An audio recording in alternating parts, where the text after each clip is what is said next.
was a simple little story of where Lucy is an avid murder mystery reader, and she's reading a book, and through various misunderstandings and intrigue, she thinks Ricky's going to murder her.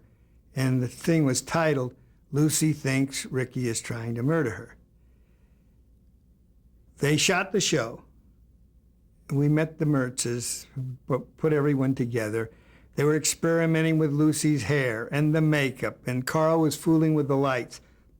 The lighting he finally developed in those first 13 shows is basically the same lighting they use on sitcoms today. It hasn't changed since 1951.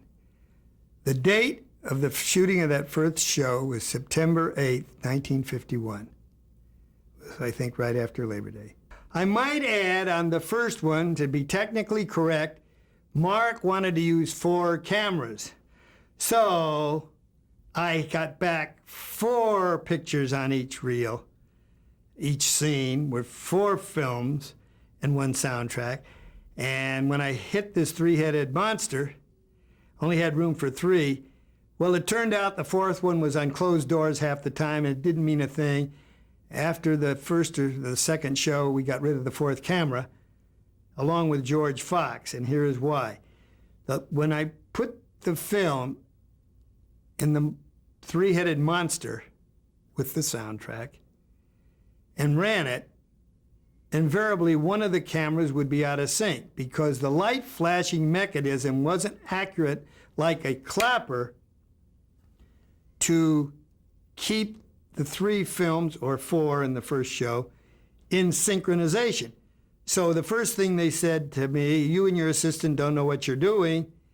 That was my first worry because you're not even in sync, which is a basic assistant's job to have it in sync.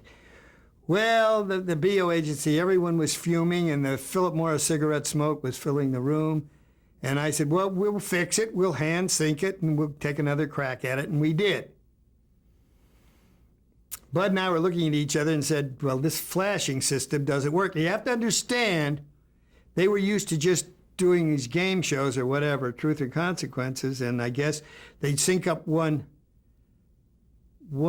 reel and it went all the way. We might have 2 or possibly 3 little scenes on a reel, and every time we came to a new scene, we had to resync it. After we finally got into sync and ran all the dailies, I would run with Mark Daniels, who was busy starting to rehearse another show. This was a big operation. 1 show a week, conceived, written, filmed, edited. Every week we had to turn one out when we got to that air date of October 15th. I would mark the film based on ideas I would get from Mark Daniels of where he wanted it cut. Sometimes he'd try and sit there with me and really edit with me, cut here, cut there, and I was a pair of hands. But more than likely, he was called to the set and never got to finish. So in time, I did what we call the rough cut. That's the editor's cut. And I did it to the best of my ability. It was a dramatic running of this first picture. Remember, this is the one with the 4th camera, and we saw how little value it was. On I think it was a Tuesday, the week after the shooting, we ran the first show. Bud and I were working day and night because we had this syncing problem. It was purely mechanical. We had to figure all that out before I could cut it. Otherwise, we'd have a cut picture out of sync. We went from the monster to a conventional moviolo. Once I had Bud, the assistant, it's a complicated thing. We used a 4-way sync machine, and where I marked it, going from one camera to another, a long shot to a close-up to a whatever, medium shot, and bouncing the cuts around, he would mark it out and splice it, just like we had been doing since sound came in. And then it would be spliced, and then I'd check it through the moviola and make adjustments where maybe I was off or I wasn't happy with what I had done. And then the whole mob headed for a projection room. The director, Jess, Al Simon, the BO agency, which were 2 or 3 representatives of the Philip Morris, And the whole high brass from CBS, headed by a fellow named Harry Ackerman, who was in charge of the new film show division. Now, this was the first cut? This was the first running of the first Lucy show. But Mark, in a projection room. But Mark had seen the cut. No. No. He was busy on the set. They all came in. The director's cut was the entire brass. You have to picture these guys who had put up the deal, the agency people, the network who went behind Desi's request to do it on film so he could do it. See, I didn't add. They wanted him to come to New York because that was the center of television, and they would do it their usual way and kinescope it for beyond L.A., Chicago, and New York. Or they didn't care. That's where the money was in those days in '51. Remember, we only had Live with Milty and a couple of other things, Milton Berle. Anyway, the first time anyone saw the picture was that afternoon in the projection room, and you can be sure I was pretty tense, and so was my assistant. Bud and I sat there.